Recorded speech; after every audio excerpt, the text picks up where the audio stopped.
Welcome to another episode of Systematic Geekology. This is a space where we seek to create and cultivate healthy conversations between those things we geek out on and the philosophical and theological questions that often arise out of our fandoms. Like, what does it mean to be human? What makes a hero? What makes a villain? How do the stories and narratives we geek out on shape how we live in the world? We are your priest to the geeks. We aren't all ordained, but we see ourselves as mediators at the intersection of geek culture and going deeper in our faith. We don't always have to agree, but we do respect each other, and we see everyone as a beloved child of God. Everyone geeks out on something, so come geek out with us and enjoy the show.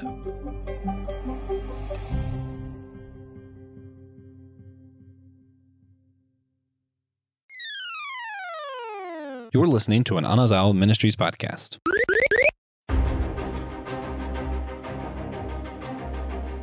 What deities and religions show up in the things we geek out on, and how are they portrayed and characterized? Great question, Will.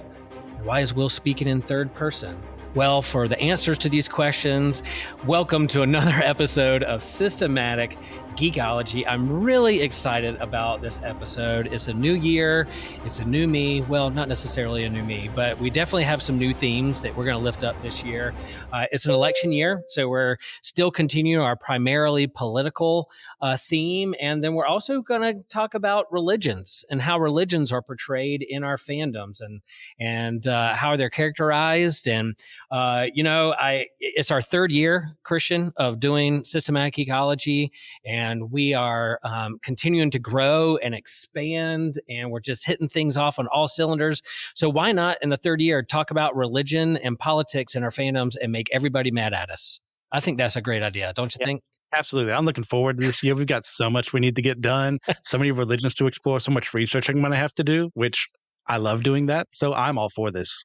I know. What themes can bring people together, like religion and politics in 2024? I tell you.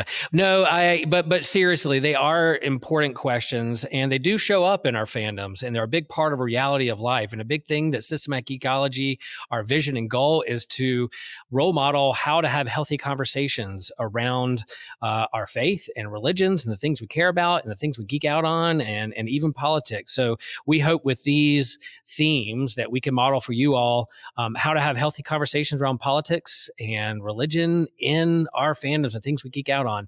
Most of our comics are very political because they deal with real world things. And, Captain America started off with him punching out a Nazi, and our superhero comics wrestle with religions. A lot of them are religious. And so we're going to talk about that today. So today's episode is mainly going to be kind of listing some of the big cosmic entities in the Marvel comic book universe, Earth 616. And then we'll talk about some religious superheroes in Marvel Earth 616 and how those religions are portrayed. But before we get into the main event, Christian, how are you doing, and what are you geeking out on these days? Well, I'm doing really well, and that's because of one of my recommendations I'm going to be bringing today. Okay. But as far as what I've been geeking out on, I am continuing my Kingdom Hearts playthrough, and I'm on Dream Drop Distance right now, and I'm almost completed with that. So that's where I'm at. How about you? I'm doing all right, other than feeling really hungover this morning because I listened to the Kingdom Hearts episode, and the drinking game of every time you list Kingdom Hearts, I take a drink, and man, I was feeling really bad today after listening to the episode yet. No, but I thought you guys did a great job with that episode, lifting up some of the themes and allowing that fandom to kind of lift up themes of what it means to be human and what some kind of metaphysics of what does it mean to have a soul or heart. Really, really good episode. So kudos there. I'm doing well. It is a new year. I had a great holidays and a great New Year's, but I am kind of glad to be back in kind of a normal routine and with work and family and those kinds of things. What I've been geeking out on is I'm caught up with the season 2 of What If on Disney Disney Plus, the What If episodes. Yeah. I'm really enjoying it this year, and I think it's because I'm hearing familiar voices and familiar characters from the earlier phases of Marvel that I really, really loved. And so it's like, there they are. There's my people. Even if they're portrayed in a different what if scenario, I just love what ifs and playing in that sandbox. And I love what they've been doing with this season. And then I watched the first episode of Echo last night that it dropped. It dropped all 5 episodes, only had time for one. And I thought that the first one was pretty good. You know, they're characterizing this series as Marvel Spotlight, not necessarily like MCU or a big TV show or something like that. They're calling it Marvel Spotlight. So they're spotlighting a particular character. So, hey, if you want to pull out a character and spotlight it and have some fun with it, I think is pretty cool. And plus they're tying in kind of the Netflix Marvel universe with Daredevil and Kingpin. And why not? Why not merge those together? Let's have fun with that. Yeah, I'm looking forward to Echo. I'm going to watch that tonight. I'm a little hesitant about some of the changes they make into it, but I'll see how they actually play in practice, and I'll make my judgments then. Yeah.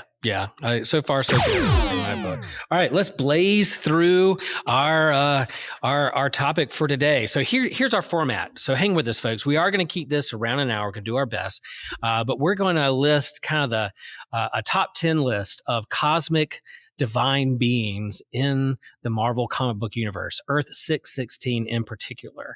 And so it's not an extensive list in terms of it names all of them, or they're not in any specific order. I'm just kind of listing these off, and we're going to talk about and see how they're portrayed and what godlike powers they have and how that relates to the Marvel comic book universe. And then we'll hop into the top 8, maybe, and an honorable mention, maybe 9 or 10 religious superheroes in the Marvel 616 universe. So, all right, Christian, are you ready for this?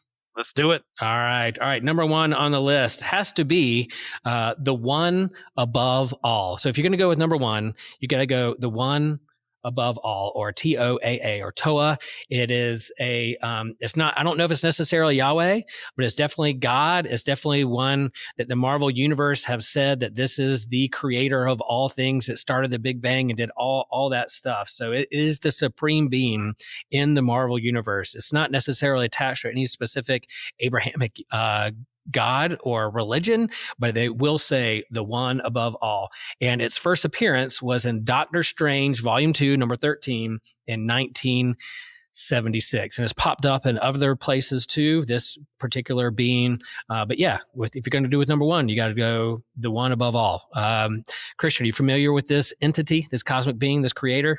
Yes. As is often the case when you have a continuity based on writers from 60 plus years of whatever they want to add. Not everyone agrees with themselves. The one above all, God, and how he's handled in the Marvel universe has always been kind of weird. Like, there's some who really portray him more like Abrahamic, and there's others more like in a Hindu kind of way, and then others way different than that. But depending on who's writing him, it's really done well. I enjoy personally one where he really should have been listened to. I can't remember which Spider-Man spinoff it was, but it's one where he meets with Peter Parker right before Civil War. Right after Civil War. Yeah. And he says, hey, like, I know you're worried about your Aunt May dying, but just stick it through, buddy. We got this. And what does Peter do a couple issues later? Makes a deal with the devil. So, there's that. Yeah, I did see in some of the research that he does pop up in Amazing Spider-Man, and Peter's deal with the devil, and then listening to the one above all. Yeah, I knew that would come up with our resident Spidey fan, Christian Ashley. So yeah, I think that's good, and I don't think it's any accident that this entity shows up in Doctor Strange. You'll see a pattern with these cosmic entities, these creators, these overseers of the multiverse. They tend to show up more often in the most mystical and magical and religious book of them all, Doctor Strange. So there's number 1, the one above all. Number 2 that I have on my list, not necessarily because it's number 2 or God's psychic or anything like that, but I listed the Beyonder. And the Beyonder, his first appearance was in Secret Wars number 1 in 1984, that big mega event in the early 80s when I was a kid. This entity, this hero. Is it a hero? Is it a villain? I don't know, but it definitely likes to put all the heroes and villains together in this kind of cosmic chess match on a world called Battle World. And he is a manifestation of the beyond realm and kind of an alternate reality that seeps into ours and can manipulate reality and has godlike abilities to manipulate reality and manipulate people. So I had to do the Beyonder because we often think when we think of God in pop culture and in our culture, whatever, God is beyond all things and beyond what we can comprehend. So the Beyonder is there at number 2. Christian, what are your thoughts on Beyonder? I've always loved him. His 80s look is classic for a reason. My introduction to him was, once again, imagine this, through the Spider-Man cartoon in the 90s, where he was working with Madam Web and they had their Secret Wars there. But actually reading through the Secret Wars comics themselves, you had this guy who's just like kind of like an infant sometimes, but also a little maturer than that, but doesn't really get things. So he has heroes and villains fight each other, which is like the perfect excuse plot for a Crisis crossover event. Mm-hmm. Like, I love him. And there have been retcons along the way that said, no, he was actually an Inhuman, or he was actually just a cosmic cube or something like that. But I've always preferred him being this mystical entity from outside of time and space that is just curious about us because he was just by himself. Yeah, I think that word there that you just lifted up, curious. He has a sense of curiosity about things. And if he's from another dimension or beyond the realm, he comes into ours, comes in this Marvel universe, he's curious about what makes these heroes and villains tick. And almost like a child-like entity, cosmic entity that's playing with action figures in his toy box and playing with that. So that's the Beyonder. And yeah, he's dressed in a white suit, almost like a Miami Vice show from the 1980s. So that was hot. That was a good look in the 1980s. You know, pure white jumpsuit. Yeah. So the Beyonder, cool. All right, number 3, the one that I've heard a lot about or kind of read some or hinted at, but I'm not that quite familiar with, but definitely has connections to the whole Marvel universe, the Living Tribunal. Christian, what do you know about the Living Tribunal? Yeah, it's so funny. I know the character, but I can't remember a single story he's been in. I also have maybe some Strange Tales would have been the first one when Doctor Strange Exactly. was in that book when the book was actually good, when they got away from the Human Torch being the main character there. Yeah, I'm reading through those right now while I'm doing a Spidey swing bys, just reading everything that's in Marvel during that month. It's not fun. Right. But as far as as far as he is concerned, it's like this idea of like the impartial judge of everyone. So you go to him like he is enacting the will of the one above all. I think it's what happens along the way as retcons come in. So I really appreciate that aspect of it. And it makes sense too with like, we'll get to a couple of the other beings too for Strange. As you mentioned earlier, he meets a lot of them. Like it makes sense for him to do so. All these cosmic beings messing with magic and reality. And yeah, he's a fun character, but once I just can't really peg a story where like he's been really big outside of maybe like Infinity Gauntlet or something like that, and that was still a minor role. Yeah, and talking about the Infinity Gauntlet, like Thanos isn't on this list, but he wanted to acquire all these gems so that he would be God and do all, think of all these beings as a particular aspect of those gems that he's trying to collect, so he could be God and control all things. Yeah, the Living Tribunal showed up in Strange Tales 157 in 1967, so it actually appeared before the one above all, and that story was that the Living Tribunal came to Doctor Strange and gave Strange like a limited time to prove the Earth is worthy of surviving or worthy of living. So it's like, all right, this divine judge come down and says, all right, if Earth is worth keeping around, then you're gonna have to prove it to me. And so he is kind of like the supreme power of the Marvel universe that oversees the balance of the universe and the realities. And if things get out of balance, he shows up and says, all right, I got to judge you if it's unbalanced. So yeah, interesting character. When you talk about deities in the Marvel universe, this is definitely one that's definitely godlike and has those kind of stereotypical godlike features of judging and bringing balance to the universe. All right, number 4 on this list, and I kind of cheated here, is a brother-sister. They're twins. It's Eternity and Infinity. Again, first appearance, Strange Tales 134, predating the Living Tribunal in 1965 in Doctor Strange. So yeah, you see a pattern here with Doctor Strange characters. So Eternity is the twin, the male, and then you have Infinity, his sister. They were born at the Big Bang, and they're kind of this embodiment of time and the multiverse. So they're this personification of the multiverse of time itself. So yeah, sometimes you see like this big cosmic being that looks like a person, and in its robe, in its body, and what it's wearing is the cosmos, like the stars and the galaxies spinning. That's kind of the image that they have, and we live within it. We live within eternity and infinity. Christian, any experience or thoughts on this duo? Yeah, I'm more familiar with Eternity than Infinity. Although, from what I remember from reading it was the Quasar books. Yep. She is kind of revealed as one of the reasons for him having the quantum bands because of the quantum energy or something like that. Mm-hmm. So I'm familiar with it there, not so much anywhere else. But Eternity, other than like the Doctor Strange stories where he shows up and I think he stops Dormammu the first time, he kind of intervenes because it's just that big of a threat. But I also remember him showing up at the trial of Reed Richards when for him, like allowing Galactus to live, bringing him back to life when the Shi'ar and the other alien races try and get him down for that. And he shows up as a witness for Reed. If I'm remembering the story correctly, it was a John Byrne, right? Yeah. Yeah. So good. I love that story. Mm-hmm.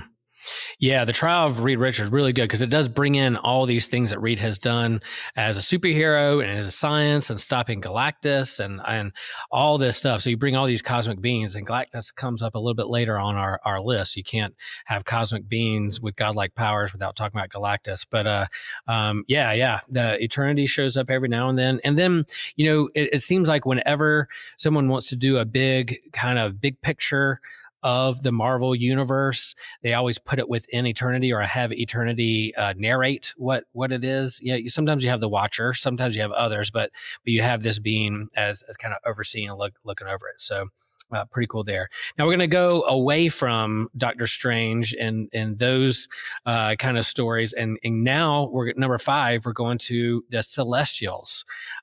Jack Kirby. This is a creation of Jack Kirby in the 70s. A little history of Jack Kirby. He was with Marvel, of course, at the very beginning with Stan Lee, and then at some point got disenfranchised and not really done that right. So he hopped over to DC and created their New Gods franchise and really played around with that. It was a big hit. So when they lured him back over to Marvel, they're like, we want you to do something like the New Gods. And so he said, all right, I'm going to do the Eternals and bring in the Celestials and that whole storyline to kind of do it. It wasn't as big a hit as, say, the New Gods, but as we see from the newer phases of the MCU, try to pull in the Eternals, try to pull in the Celestials and that kind of thing, that kind of these cosmic beings with godlike powers that like to experiment on other beings. So the Celestial are these huge robot looking things that are larger than galaxies that will step in. And when they see the unfolding of the universe and see things evolving, they like to go in there and genetically engineer or experiment with certain beings. So hence you get the Eternals or you get the Deviants and those kinds of things. So playing around, 70s, Darwinism, evolution, science, they're playing around with cosmic evolution, age of the universe, that kind of stuff in a Jack Kirby-like trippy style of the drugs of the 60s and 70s. Not that I'm not saying Jack Kirby was on drugs. I'm just saying, just talking about the time. It was a very hippie time. Christian, thoughts on the Celestials? Whenever they show up, you're kind of like, oh no, but they'll be defeated at some point. Yeah. The one of those threats, like when you see them on the page, oh, things just got serious. Yeah. And depending on the hero they're up against, I'm wondering, I don't even think they have a chance of getting this done. So they're a good way of amping up the stakes and making sure, okay, our hero here is going to be doing this. Can they fight against a Celestial like Thor? Yeah, sure. Thor is going to take a Celestial more than likely most of the time. The Fantastic Four, sure, they're a way of working together maybe, but if Mr. Fantastic tries to punch one, it's going to end poorly. Right. And then for them, actually, I think my most iconic story for them is actually from an alternate reality. Earth X is nice. Where it is revealed through there, if I'm remembering my stories correctly, that Earth is the host to a celestial kind of egg or seed or something like that. Mm-hmm. And that's why superhumans were developed, because they were there to protect it. And that's why they fight off all these alien invasions, and they fought off Galactus himself. And it's kind of revealed there that Galactus feeds off of them too. on top of feeding on other worlds. Wow. Because he doesn't like the Celestials or something like that. Mm-hmm. I really love that one. I don't know if that's moved into canon into 616, but I really appreciated that story. Yeah, Galactus is about the size of a Celestial, so I can see where there would be a good rivalry there. But they show up and they're kind of unspoken. They don't really speak. You just kind of see them at a distance. Jason Aaron played around with his Avengers run with the Celestials, and a dead Celestial or one that crashed and burned.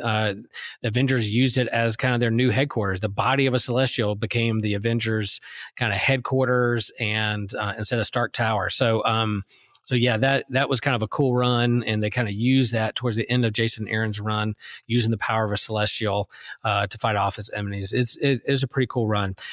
Jason Aaron's run on Avengers was kind of hit and miss in certain things, because I think it was derailed by a couple of big events that Marvel was trying to do, and a couple movies they were trying to promote. But all in all, the end of that run was just just epic. So good. All right. So yeah, there's 5. We got 5 more to go. Hang in there with us, folks. You're going to love this. We're going to get to our heroes soon. But now we're moving into, uncanny X-Men territory. Number 6, the Phoenix Force. Man, here's an entity that literally looks like a fiery phoenix that emerged out of the Big Bang, and it's this immortal force of life and passion. And so it emerged and made its appearance there, embodiment and incarnated in Jean Grey in Uncanny X-Men 101. And so talk about one of the, if you Google top superhero stories of all times in the Marvel Universe, you're going to get the Dark Phoenix Saga by Chris Claremont. That's always there in the top 5 at least. And so I got into comics as a kid, kind of right after that, kind of the aftermath of the Dark Phoenix Saga. I knew they were grieving the loss of Jean Grey and the Phoenix, and I was like, what is going on? And then eventually the trade started coming out, and I read it all in one sitting, like the Dark Phoenix Saga with John Byrne and Chris Claremont. But yeah, the Phoenix Force is still around. It cuts people down. It reorders things. It resurrects things. There's even Dark Phoenix. If he gets too passionate and too angry about things, it's kind of this unwielding, fiery force like a phoenix that rises from the ashes. Christian, what's your relationship with the Phoenix Force? Could you embody it one day? Could you handle it? That's a good question. Don't know. Let's hope yes, if it were ever to fall upon me. But my introduction was through the X-Men animated series in the 90s. Yeah. Seeing them adapt that story of, Jean Grey receiving the Phoenix and then being judged by the Shi'ar for it and the sacrifice she makes there. And then eventually going back to the comics, reading them from my dad's collection, and seeing this absolute amazing force that I try to remember the story between, was it Claremont and Shooter were working together at that point in time with the Phoenix Saga? Yeah, I can't remember who was working with whom, because there's conflicting stories of whether or not there was a miscommunication of like showing Jean Grey possessed by the Phoenix destroying an entire inhabited galaxy, or it was just supposed to be some uninhabited galaxy. Well, it depends on who you listen to, but it shows just how powerful she is, that in this form she can take out all of this life in an instant, and it's nothing to her. Yeah. The Dark Phoenix. So she used the Phoenix Force, and then it goes dark, and so almost like this dual personality, where she, as Dark Phoenix, does go to a galaxy and destroys an inhabited galaxy, and then they have this trial of Jean Grey. They bring her back, and she's like, "Wait, I don't remember that. That wasn't me. That was a Dark Phoenix. It was something else." And they were like, "Well, still, you're the person that embodied this. We got to put you on trial." And I just remember.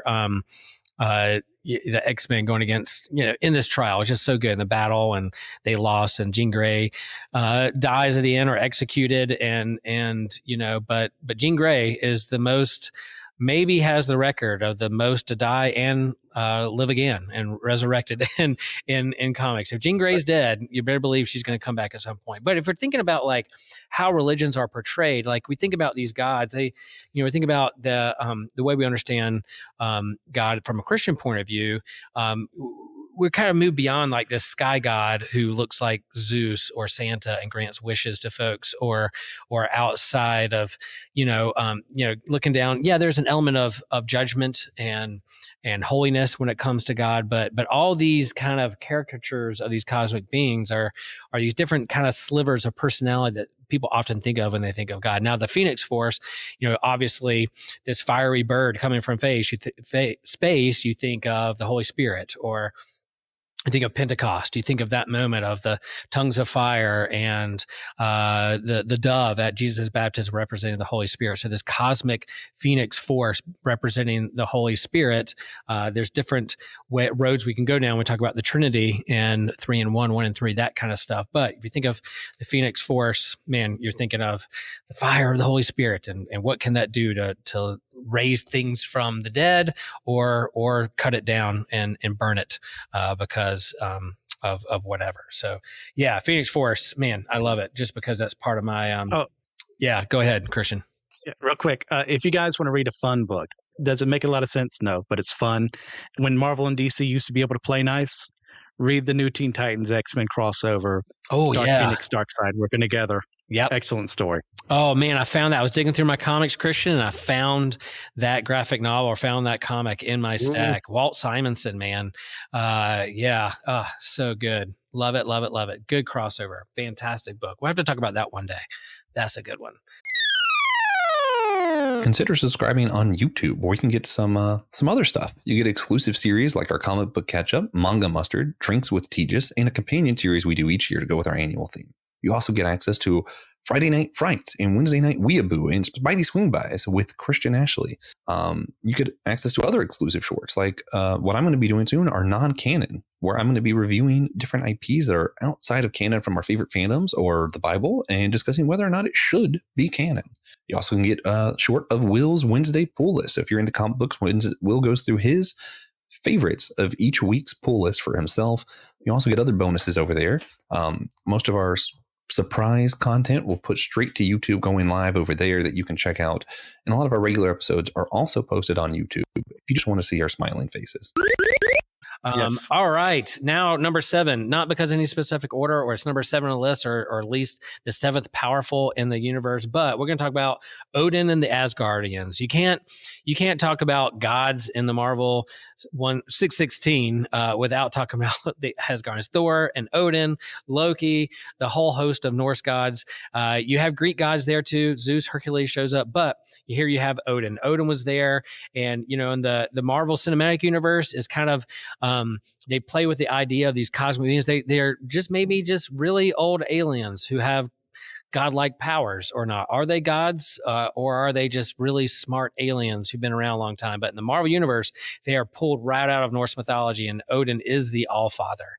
So yeah, and they showed up. I guess Thor showed up before Odin in Journey to Mystery 83, but then Odin shows up a little bit later in Journey to Mystery, a few issues later. But yeah, Odin, Thor, Norse gods, here they are, Marvel Universe. Christian, I don't know what else to say. They're just, they are what they are, Norse gods in the Marvel Universe. Yes. Before that, let me do a correction. Shooter was the editor-in-chief. Right. And it was his decision, because she destroyed it, that she would have to die. Byrne was the one who did it with Claremont. But as far as the Norse gods are concerned, that's one side of Marvel I really enjoy, but it's not like my favorite. It's like I love Thor when he's on a team. Yeah. And when he's guest starring with other people, but I've never really, not like I hate Thor, the comics, or Journey into Mystery, or anything like that, but it's never been one of them like, that's the one I want to be on. That's the one I want to read about. Right. But what Lee and Kirby were doing is astounding. Yeah. Like using, obviously, like uncopyrighted material of free use mythology, making it their own, and then putting it in this weird, wacky Marvel universe, to where we can have Balder the Brave being in the same scene as Volstagg and Carnilla and the Enchantress and all these other amazing characters created over time. Like I enjoy what they had to do, and I'm glad that Kirby didn't get his way and we didn't have the Ragnarok he wanted to have along the way. Right. That would lead to the new gods in DC. But their run I do really love that run immensely. Yeah. And then Walt Simonson had the just kind of climactic run on Thor, and it's with the movies, the MCU, and our friends Ryan Doe's. There've been a lot of fandom around Thor over the last decade or so, and done really good things. Jason Aaron did a great run and talk about what gods are worthy or not, and worthy to pick up the hammer, Yes. and dealing with the problem of pain. If you're going to talk about gods in the Marvel universe and talk about who's worthy or not, and what gods are worthy and their characteristics, Thor plays around with that, and kind of the origin of when Thor came around. Like, Marvel's looking for its Superman, so you had this guy Donald Blake who walked with a stick, and banged his stick on the ground. He became the mighty Thor, almost like Shazam, Captain Marvel.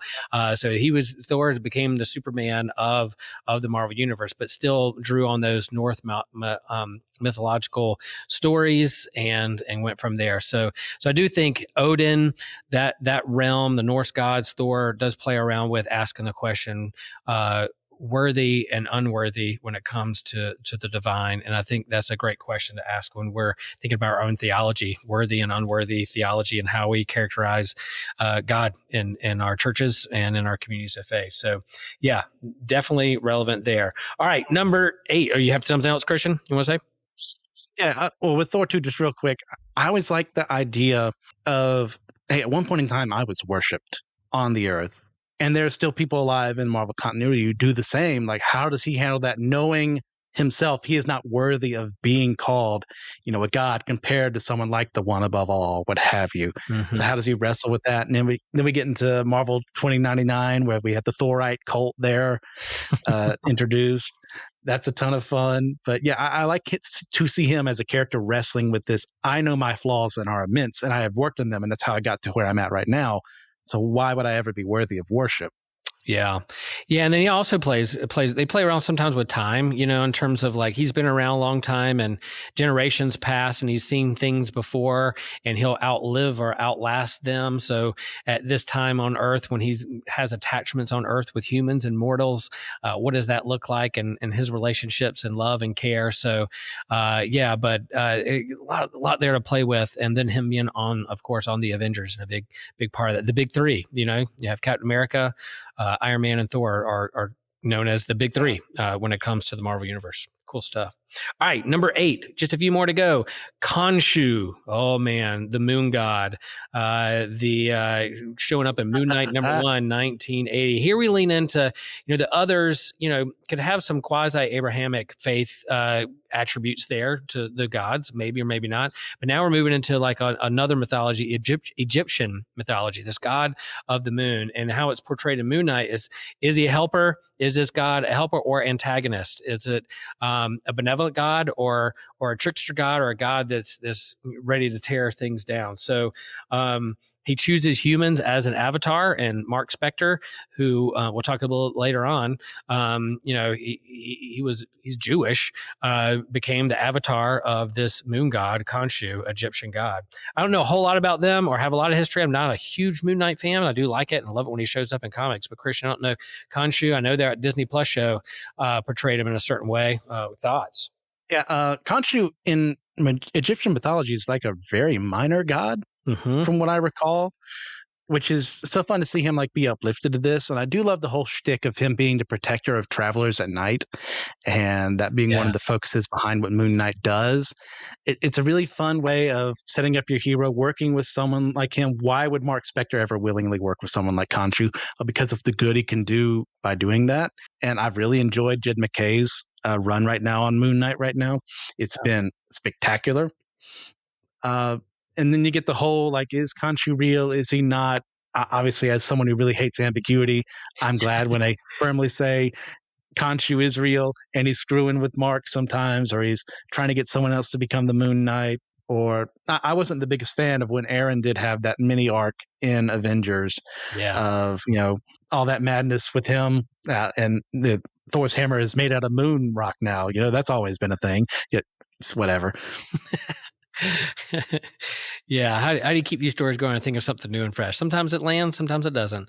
But yeah, I Yes. mean, I think within this particular story with Mark Spector and Moon Knight, you do have people who are like, oh, it's just is something in your head or dreaming up that, or is it real? And I think in terms of our world and skepticism around religion and less people being religious or more secular, I think sometimes they can look at us and people of faith and be like, oh, yeah, it's just a fairy tale in your head. You're just making things up, or our story's just guiding you. So there's that aspect of, yeah, man, you're just off your rocker. But all right, you do you, man. If that's really what keeps you going. But I think it has consequences, whether it's this God's real or not, because it's leading him to do things in the world and guiding him or what he thinks his mission and calling is. So yeah, I think it doesn't matter whether it's real or not when you boil it down. So yeah, cool. All right, number 9, Galactus. There he is. Fantastic Four, issue number 48,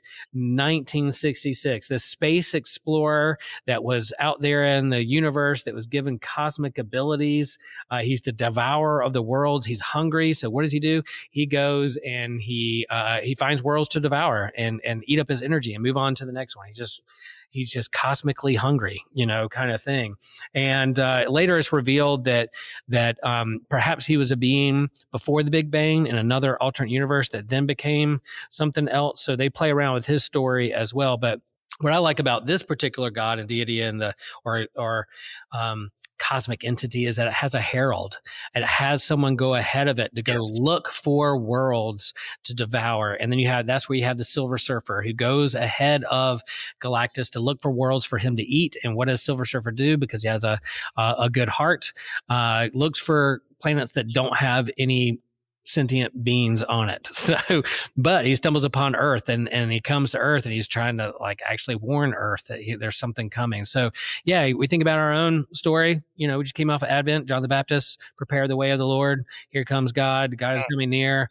What is this God like? Is it God of vengeance and destruction or one that says God has come near and one of grace and love? So you can talk about heralds of God and those who go before it. We can talk about kind of the nature of power and sacrifice and humility and love when it comes to Jesus, as opposed to these cosmic beings. But that's a whole nother episode that we'll get into the rest of the year. So yeah, Galactus hasn't shown up that really in the MCU yet, but definitely it's been hinted at out there. Yeah, cosmic being as big as the universe, going in and eating worlds for breakfast like a bowl of Captain Crunch. Christian, what do you think of Galactus? I love Galactus so much. Mm-hmm. I love the fact his name in Latin actually means like milk or cheese or something like that instead of what they intended. With galaxy and all that. His coming onto the Earth with the Silver Surfer and Fantastic 448 through 50. Yeah, one of the best comic runs of all time and one of the best story arcs in one of the best comic runs of all time for Stan and Jack. And he starts off a little kookier appearance wise. Gets the design is improved upon over time, but we learn over time he's not just this unthinking being who doesn't care about the people he's eating. Like when we get into Silver Surfer's backstory, he gave him the opportunity to become the herald to spare his world. And if that doesn't say that there's some quality of mercy inside of Galactus, I don't know what else does. Mm-hmm. And then you go through his other heralds like Nova and Terrax and the Airwalker and the Fire Lord and so on and so forth, and to see their different stories. How he appears in a trial of Reed Richards once again to speak on Reed Richards' defense, because they've become buddies throughout this whole time, and he's tried to eat the Earth how many times? It's such a fun interaction. I love their kind of they're friends. Even if they'll never say the word out loud, they are friends. Christian, your comic book knowledge is one to be admired. I love that you love these deep cuts and know about these characters and love them as much as I do. So yeah, I'm glad we're teaming up for this episode. Yeah, Galactus is fun, and how you portray him on the big screen or little screen. You can put him in cartoons. You can put him in comic books. How can you do him in a way that's not too campy? out in on the movie screen. I don't know, but yeah, you can't talk about cosmic beings with godlike powers without talking about Galactus. All right, number 10. Last but not the least, I put down the Watcher only because Christian and I have similar haircuts with the Watcher, and so that shiny bald head is handsome, and so Christian and I could be Watchers. No, that sounds really weird and pervy, but no, you have the Watcher, and again another one that shows up in Fantastic Four. Fantastic Four, I think number 13 in 1963, so it predates Galactus. And what's cool about the Watcher, it comes from these cosmic extraterrestrials that watch over the multiverse, and what they're only supposed to do is just watch. They're not supposed to get involved. They're like the divine watchmaker that, wind it up, let it go, and just don't get involved. Just let it do its thing. Just watch and take note. But Uatu, which I'm saying that right? Uatu. I'm saying that right. Yes. Yeah, is the one assigned to Earth. And, like any being that comes to Earth, we just kind of stand out. It's hard not to get involved. It's hard not to care about us. It's hard not to love these sentient beings called humans. As flawed as we are, it's hard not to get involved and try to help out. So, Watu actually gets involved with Fantastic Four and somewhat, remind me if I'm, correct me if I'm wrong, Christian, but actually warns them that Galactus is coming, or lets them know something's happening, or something like that, to say like, hey, I need to tip my hat just a little bit what's going on in the universe right now. First, another live correction. I think I said Latin. I think I meant to say Greek. Yeah. For Galactus's name. But as far as this, like, he did try to warn them, but he also kind of put like those illusions in place to prevent the surfer from coming onto the planet, even though he did it anyways. To like say, oh no, it's made of fire and all this rock, and there's no way this should be a habitable world Galactus should eat. And I love this idea. He has this non-interference plan, but he never once, unless the story really calls for it, listens to it. Yeah. Because he loves us after watching us for so long. Like, he loves humanity. And it's this weird relationship with like someone who's just supposed to chronicle us. And it's one of the things that like researchers are told, like if you're meeting these uncontacted tribes, or if you're meeting with them, they have very limited access to the world. You're supposed to keep yourself to a minimum. You shouldn't intervene. The same thing, not even with uncontacted tribes, but wildlife. Like a wildlife photographer is not supposed to intervene when a cheetah takes down an antelope. You're just supposed to film it. But he can't help himself. He has to intervene. Yeah. He loves us that much. And seeing his journey as well is really fun, and how the other Watchers just really don't like him. Right. I think including his dad. Yeah. Because he's giving them all a bad name. Like, we're not the Watchers anymore in the universe because of what you keep doing. And side note, no one else cares about this but me. But there's a Web of Spider-Man story. I think it's 34.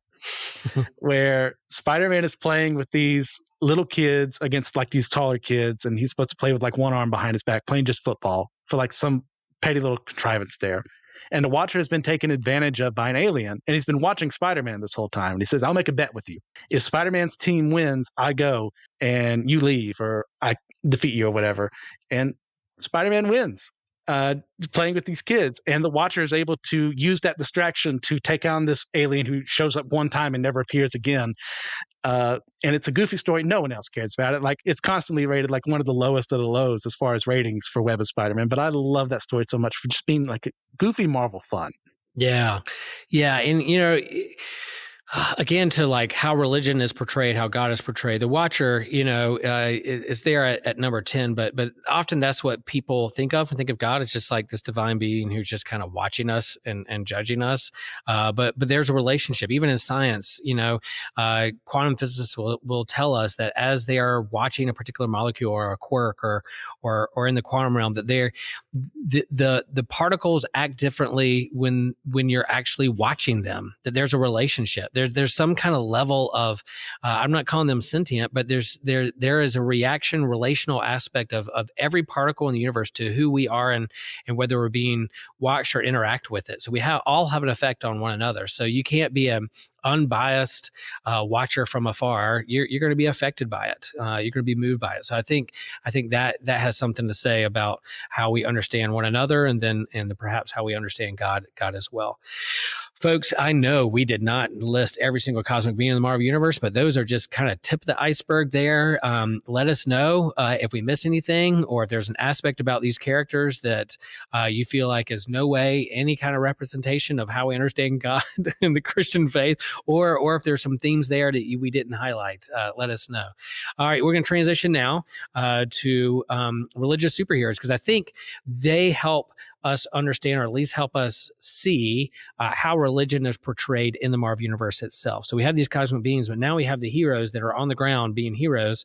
And, how does their faith impact how they do about their superheroing, and how is that portrayed rightly or wrongly in the comics? So top 8, here we go. Can't talk about religious superheroes without talking about Daredevil. There you go. Yep, he's dressed like a devil, but he is Roman Catholic through and through, carries his Catholic guilt with him. He's devout. He goes to confession. He's protecting Hell's Kitchen. But he is Roman Catholic, and in the current run of comics right now, he is currently an ordained priest who is a priest of an orphanage in Hell's Kitchen. And I don't read a lot of Daredevil comics, but I'm definitely on this one because I want to see how they portray a particular priest. As someone who wears a clerical collar on Sunday mornings with worship, here's Daredevil walking around New York with a pastor shirt on, a clerical collar. So, Christian, Daredevil, Catholic. I know you're Baptist, but you read a lot of comics. Daredevil, thoughts? This is an example of a retcon done well. Okay. Like when Lee first made Daredevil, there's none of this Roman Catholicism in there that I remember from reading the early Daredevil comics. Right. But what does he do? Is it Frank Miller? Yeah, I think Frank Miller is really the one that introduces the concept, and it gives Daredevil a whole new sense of personality. Because you read early Daredevil, it's not like there's not a lot to him. There's just not as much as there could be. And he helped flesh him out, give him like this Catholic guilt that has come to like epitomize his character all the way to now, to where I am enjoying that current run too. Was it Saladin Ahmed that's doing that one? Yeah. Mm-hmm. Yeah. And it gives Daredevil more of a character in that, hey, I'm actively fighting against evil, but I have this belief of how things should be handled. I have this belief in God about how he's in control. Am I being part of that, or am I making things worse? What's going on there? I love that aspect of him. It makes him like a top tier character beyond where he could have been if that was never introduced. Yeah, you within these superheroes, you have to ask, like, why are they doing what they're doing? What do they believe in that draws them to do what they're doing? Is there a greater good? Is there a sense of compassion and love? Is there a higher calling? Great power comes great responsibility. Is there guilt because they don't want anybody else to experience what they've experienced? Or do they feel like there's a divine calling that's leading them down a certain road? And that's what Daredevil, Matt Murdock, wrestles with. He's wrestling with, what is he doing? His idea of justice as a lawyer, working as a lawyer, kind of justice on the ground, but also God's justice in the universe, the moral arc to the universe. And so Daredevil epitomizes that. So yeah, good. Yep. We could, and everybody, listeners, friends, family, we could spend an episode on every particular character, but we're going to try to go through it. We're going to try to do it. We have just a few minutes. So we're going to go through this. All right. Number 2, Nightcrawler, X-Men fan. You can't talk about religious superheroes without talking about Nightcrawler. Here you have someone who literally looks like a demon. And here he is of Catholic faith, deep faith, guides him what he does, compassion, how he's been treated throughout his life. He should no means by any way believe that there's good in the world that looks after him, and yet he does. He holds on to his faith. Now he wrestles with that. Doesn't mean he doesn't have doubt. Doesn't mean he have times where he deconstructs and reconstructs. But Nightcrawler, deep faith, Christian faith, Catholic faith, and yet he looks like a demon. Christian, Nightcrawler. Yeah. Same thing for him. Like I was introduced to him through the X-Men animated series, and like that one episode focused on him really draws a lot from his Catholic beliefs. But then you actually read the comic books themselves, you see the same exact thing. It's a very brilliant strategy of like the outer appearance versus the heart. Yeah. And he is a good Catholic boy, except until recently when he decided to make his own mutant religion, but that's its own thing. Not the biggest fan of that. Not either. I think it kind of betrays his like principles, but that's its own thing. I did enjoy Uncanny Spider-Man though, when he pretended to be Spider-Man for a bit. That was fun. Oh, so good. That's a great little run. I know they're going to make that into a trade. Folks, go out there and read Uncanny Spider-Man. It's so good. Yeah, besides making him more of a himbo than he should be, that's like the only thing I have against it. But when it comes to Kurt, that sense of he's introduced like in a very stereotypical like Frankenstein's monster kind of situation, torches and pitchforks from people who have seen his actual appearance want to kill him. Professor X saves him, gives him this whole new purpose. But it's not just because he's saved there, but it's because of his faith that he goes out and he does these things. He wants to protect people. He wants not only for, people to be protected, but for humans and mutants to get along. And he sees himself as something that easily someone could say, oh, I'm an aberration. God would never have made something like me. But no, he says, I'm a beautiful creation of God in this own unique way. I may not be a human, I'm a mutant, but I can still do his good work in the world. And I love when writers get that and handled well. Yeah, I'm one of my favorite. It's no secret that I love the X-Men, and Nightcrawler is one of my favorite ones. A good graphic novel that I think still holds up, that wrestles with kind of mutant and prejudice and racism and religious extremism gone wrong is God Loves, Man Kills, is a graphic novel they put out in the 80s. And I mean, that shook me as a kid. I don't know if I was quite ready to read that and some of the images in that book as a elementary age kid, but yeah, it really hit home this understanding. And often the X-Men, they deal with prejudice. They deal with those who hate them because they're different.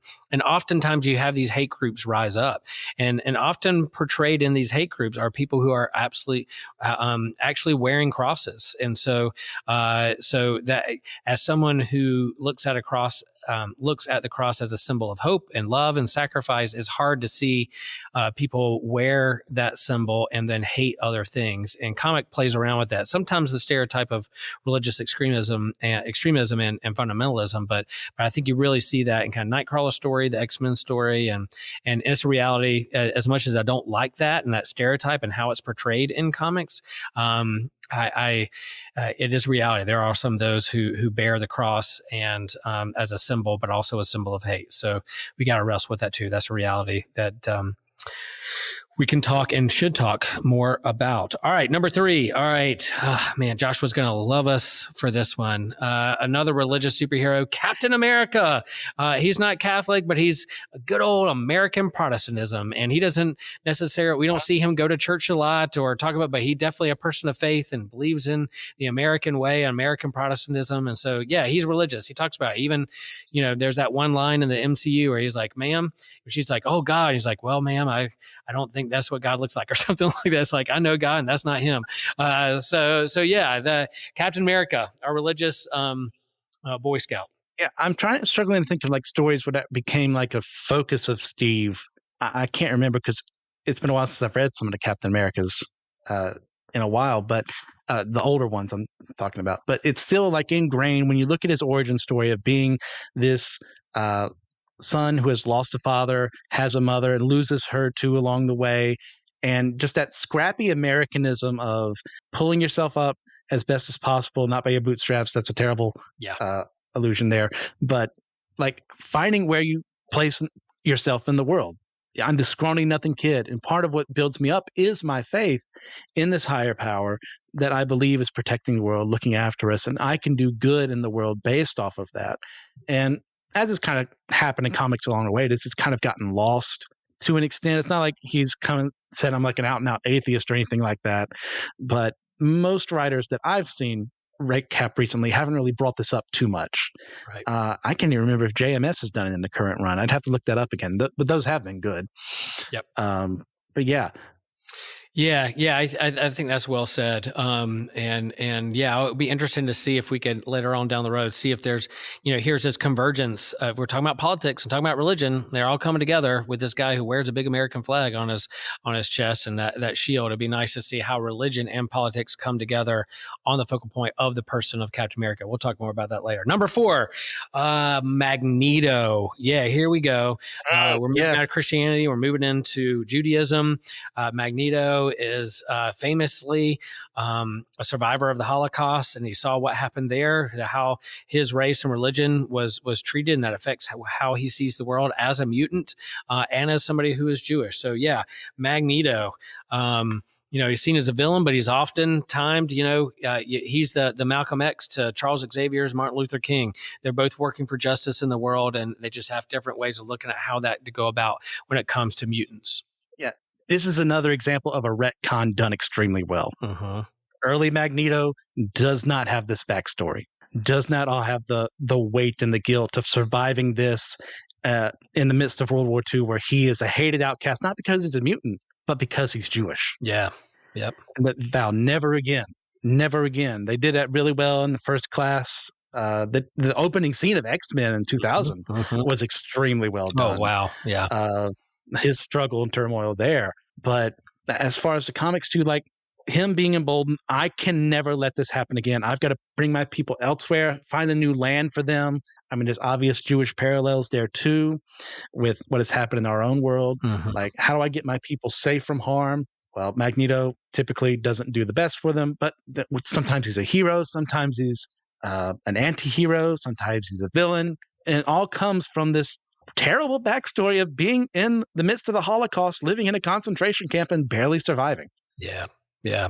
Well said. In terms of how Judaism is portrayed in comics, a lot of the comic book creators over the years for 80 to 100 years have been Jewish males. And so part of their plight, part of their struggle, part of their understanding of how to live in the world and in America comes through in how they write their characters. And so Jack Kirby, Jewish. So the creators of Superman, Jewish, those kinds of things. So I think we need to acknowledge that. But then also, other famous Jewish superheroes. You got Kitty Pryde. She's Jewish. She wears that Star of David on her necklace. You have Ben Grimm, the Thing. He's Jewish. And then we talked about earlier Mark Spector being Jewish as well. And there's plenty of them in the comics. But yeah, I think that's a big part of their place in comics. All right, number 5, Kamala Khan. She debuted in 2013-14, written by someone who is Muslim and as a Muslim character who's wrestling with how she lives as an American, but also as a Muslim American in the world with browner skin in the midst of all things. So they've really lifted her up. You can't talk about Islam and comics without talking about Kamala Khan. Yeah, a fine addition to the Marvel universe. And done so in an amazing way in the midst of all that turmoil between the X-Men and the Inhumans. We finally get a good Inhuman character that has later also become a mutant, but that's beside the point. I love it. Yeah. I love it, Christian. I love it. I'm glad she's an X-Men. I love her, and I love it that she's an X-Men. Yay! When I first heard it, I was like, this is the dumbest thing I've ever heard. When it actually happened, it was done really well. Yeah. But then when it comes to her religion, like early on, I think this is in the first run, that her friends are like kind of making a little fun of her because she keeps smelling bacon, and like there's that temptation there of getting it, and they're like, hey, either do it or don't. Like, quit getting in this like temptation state. And they're like, what? That's a perfect thing not to do. Say, hey, either do it or don't. But like, hey, deal with this issue. That in your religion, it says you can't have this. This is not halal. You cannot engage in this. So resist the temptation. Don't go near it. What a perfect thing for us to hear. Yeah. How does my faith impact how I live in the world? And you can't get, I think, a better character than Kamala Khan wrestling with that in terms of how to be a superhero and how to live in the world and how our faith matches up with that, her and her family and culture. So good. Yeah. And another Muslim superhero, Dust from the X-Men, doesn't get as much play, but definitely someone who wears how do you say it? Hijab. She wears like full body hijab. Yeah, full body covering and only see her eyes, and she has the power of like almost like Sandman and Dust, and pretty cool character. Talk about X-Men characters that deal with being different and being discriminated against. Yeah, her story along with that is pretty good too. All right. We talked about Christianity, talk about Judaism, talk about Islam. Well, let's talk about the underworld. Let's talk about Satan. Yeah, we have Ghost Rider, number 6. You have Ghost Rider. You have this, you if you have the one above all, you have the one below all, and you have Satan, Mephisto, all that. But you have Ghost Rider, who has this deal with the devil, a demon out in the world. I don't know much about Ghost Rider. It's not one of my favorite characters. It is kind of fun when he shows up there in in the world. He was in Jason Aaron's run as one of the Avengers. But yeah, if you're going to talk about God, all right, I guess you got to talk about Satan too, if you're going to be dualistic about it. And here you have Ghost Rider. Yeah, Johnny Blaze is one of those characters. Like, I've never been the biggest Ghost Rider fan as far as like reading his stuff. Like, I've always enjoyed when he appears, though. But you get that his origin story. If he just wants his dad, I think it's cancer he has, lung cancer or something like that. Mm-hmm. So he makes the deal with the devil. There's no other way. Human doctors can't do it. Like, he doesn't know any of the big wigs in the Marvel universe. Like, if the original Captain Marvel can die of cancer, no one else can be free from that. Right. So he makes the deal with Mephisto. His dad is cured of cancer. Johnny's soul is his, and he later dies anyway. So now he's made a foolish deal. Yeah. And now he's got to become the Ghost Rider. So what can he do? He rebels, and he says he's going to do things his way. With Satanish as well, or Zarathos. Zarathos is the one he's contracted with, right? I think that's the name. Yeah. I'm not sure, but yeah, I trust you. Yeah, sure. Let's go with that. You always send corrections our way. We do appreciate them. Yeah. If I don't live correct myself. But from what I remember, I think he was raised Baptist at some point in time in his life. But if there's such a thing, if there can be a lapsed Catholic, there can be a lapsed Baptist. I think he kind of went the same way there. Right. So religion has kind of come up in a series. Once again, I'm not the biggest connoisseur of his stuff, or Danny Ketch or any of the other Ghost Riders as well. But it's that sense of, I made the one deal everyone said you should. And oh no, surprisingly, it didn't work out in my favor. There you go. Surprisingly, the father of all lies lied to you. Okay, there you go. But I do think, this whole like mythology or narrative around making a deal with the devil and being portrayed is one. But also, speaking of redemption, like we've talked about where salvation is, universal salvation or not. But in terms of can even those in hell be redeemed? There's definitely ancient church fathers who thought so. But you have characters like Hellboy, who is literally a demon, but also does good. So nature versus nurture, that kind of stuff, rebelling against the powers of darkness. So yeah, Ghost Rider's a good one to play with in terms of religion, darkness, redemption, sacrifice, those kinds of things. Cool. All right, moving on. Number 7, Black Panther. Yes. Yeah. He is from a technologically advanced society that has really cool stuff, but he's also tapped into this kind of like African ancestral mysticism that's a part of his life. So he taps into the god of the panther, the goddess of the panther. And so there's this kind of mystical family tree that he's connected with, his communion of saints, if you will, with his own family tree, but also in the other world, the spiritual world, the mystic realm is a part of his life. So yeah, he's technologically advanced and super smart and is up there as the smartest people in the MCU, in Marvel Earth 616. And yet he has a spirituality to him, an understanding of something larger than himself. Yeah, when he's first introduced in Fantastic 452, I think. Yep. We get a great character who is a technological genius, who is seen as someone close or if not on par with Reed Richards himself at a time in comics when we have a lot of African representation, and him just becoming something a little more than that. And then as we explore Wakanda and its characteristics, you would think, oh, well, they're so scientifically advanced, they have no need for religion. No, it's part of their everyday life, and they combine it with the worship for the Panther God and Bast and all this together. Mm-hmm. And it's tied to the Black Panther himself, as the Black Panther has been over generations because of the herb. I forget the name off the top of my head, heart-shaped herb. Yeah, and that is tied to this mysticism and religion. If that doesn't happen, there is no Black Panther. So even though they're technologically advanced, there is still a need. There's no such thing in their life. The trope that we outgrew such silly superstitions doesn't exist because it's so tied to their culture. Nice. Yeah, good bridge between faith and science, mysticism, spirituality, and science is there. Wakanda and in this culture. So yeah, there's more we can talk about Black Panther later on. Yeah, he was created in the late '60s, and then in the '70s, there's definitely stereotypes and things that probably aren't portrayed as great if you look back and read some of that. To these white guys writing black characters. But I think as of late into the MCU and the current writing and portrayal of Black Panther is pretty neat, and one of my favorite characters in the Marvel universe for sure.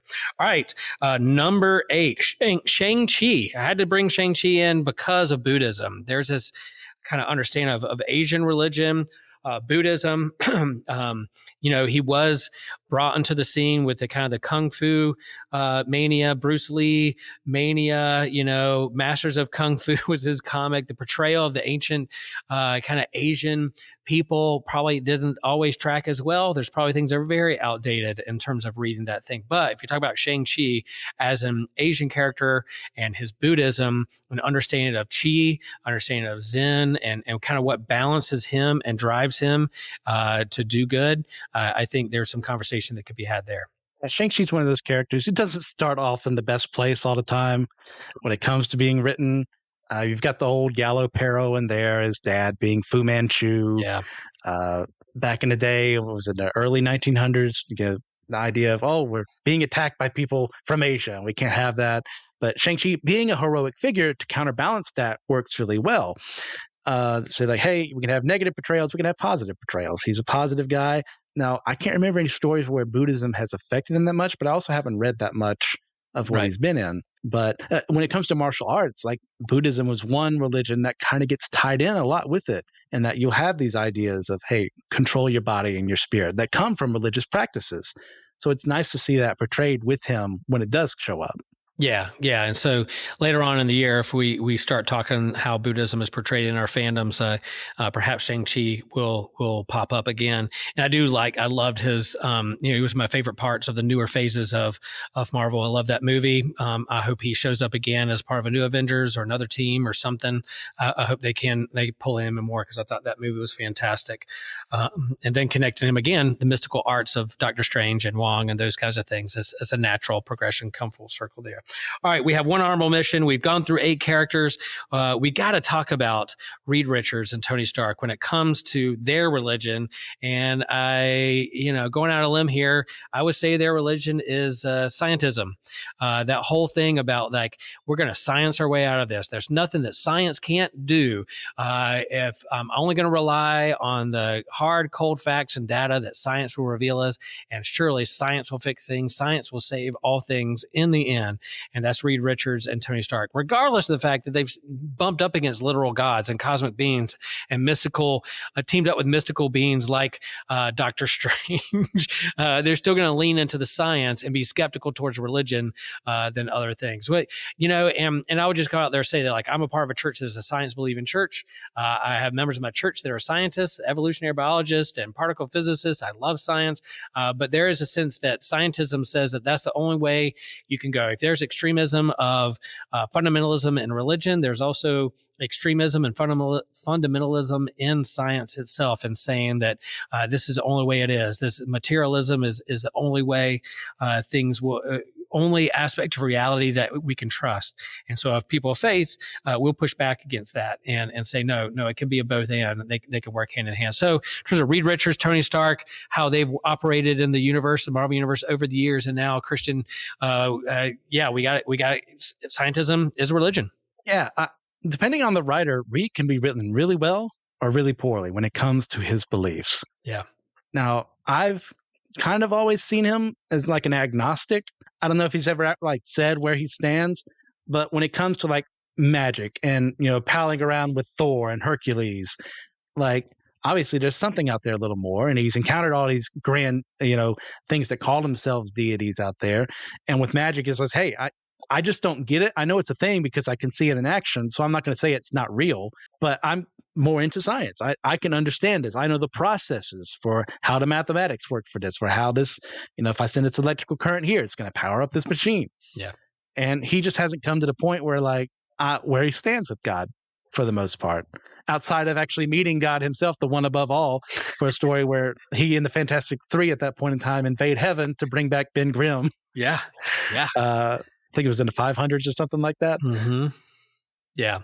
It seriously looks a lot like Yeah, and I think you have to pull that in until you have you have the Abrahamic religions, you have mysticism, you have paganism or Buddhism, Islam, but I think you have to bring science and scientism as a part of the conversation, how things are portrayed in the Marvel universe, and then in our fandoms as well, in terms of when we're talking about spirituality and the material world in which we operate and learn about. So, yeah, folks, there you go. There's our cosmic beings. There's our religious superheroes.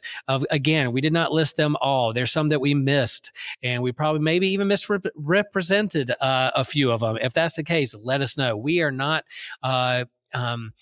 bold enough to say that we know all things and that we can't be corrected. We are open to conversation and how things can go. So let us know what you think, and keep a lookout for more episodes. We're going to do one about the DC universe, this kind of similar kind of way, and then it's going to come up how religions are portrayed in other fandoms, not just the comic book world or sci-fi world. There's other fandoms out there as well.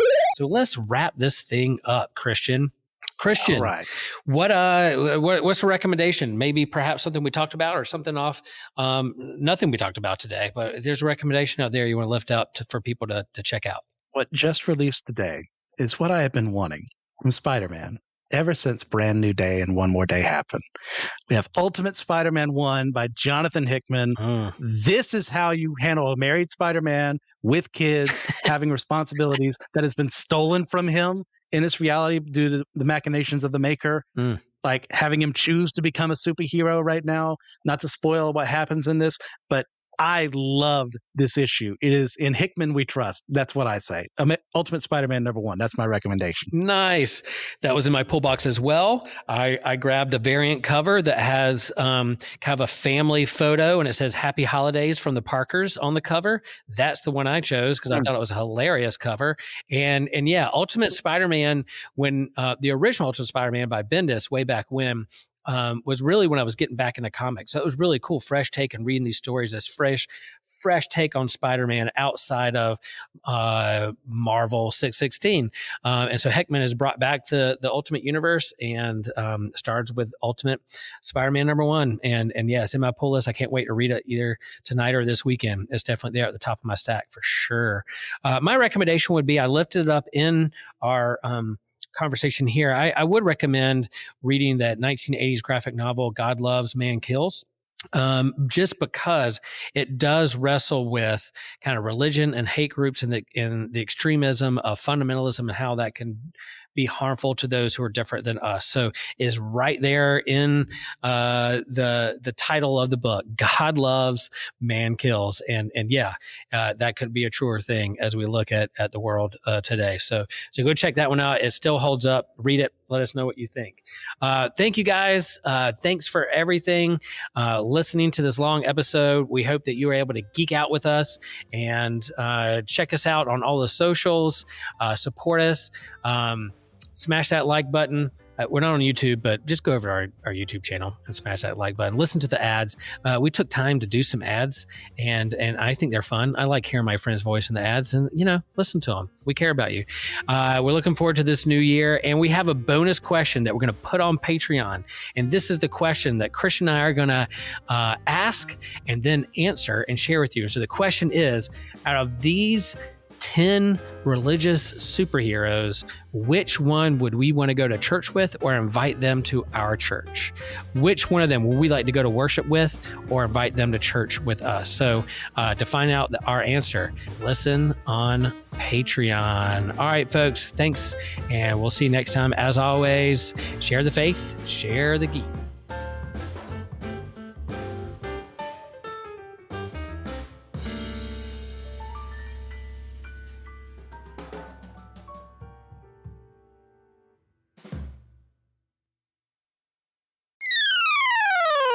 Check out our merch online at the SG Shop. There you can find clothing such as hat, extra soft t-shirts, sweaters, hoodies, and more things like glassware, mugs, bags, and posters. My favorite shirt design is the one that says all reading counts. So make sure you check out the store and find your new favorite merch. Hi, my name is TJ, and I'm here to tell you about the Anazam Ministry Podcast Network. We have a bunch of shows on AMP. You can follow the entire network in a single feed on Spotify at Anazal Ministry Podcasts or on the network page on Apple Podcasts. Some of the ones we're running right now are The Homily, which is Pastor Will's homily messages from Holy Trinity Lutheran Church in Chapel Hill. We have the Whole Church podcast, which one of my favorites. It's where myself and Joshua, we interview leaders from different denominations and backgrounds to work for a full church unity, Big C. We have My Seminary Life by Brandon Knight, former host on Systematic Geekology. He discusses his experience at seminary and discusses seminary topics so anyone can access the knowledge, which is kind of cool. It's like the book, Everything You Learn in Business School and then Everything You Don't Learn at Business School. That's great. We have Let Nothing Move You by Christian Ashley. He goes through the Bible kind of like it's a Bible study to explain the biblical narrative through his perspective and what he's learned. Dummy for Theology, which is Joshua's show. He discusses various theological topics in an attempt to show every side of big discussions. That leaves you with more questions than answers, which everyone loves a lot. It's kind of a continuation of a series that we did on Whole Church, but it's really good. It's really fun. We have the Bible After Hours, where the foul-mouthed preacher goes through the Bible from a progressive view to challenge the status quo of the modern church. I love that one. If you're from a more conservative background, that one I find will probably be the most helpful for you. Definitely check that out. And we have the Clydes. Taylor and Elizabeth Clyde go through weekly discussions in a devotional, conversational method to help us get closer to one another and God. That's just a little review of what we do in AMP and all of our other shows. So check that out, get subscribed, and just start getting all that free content, you know?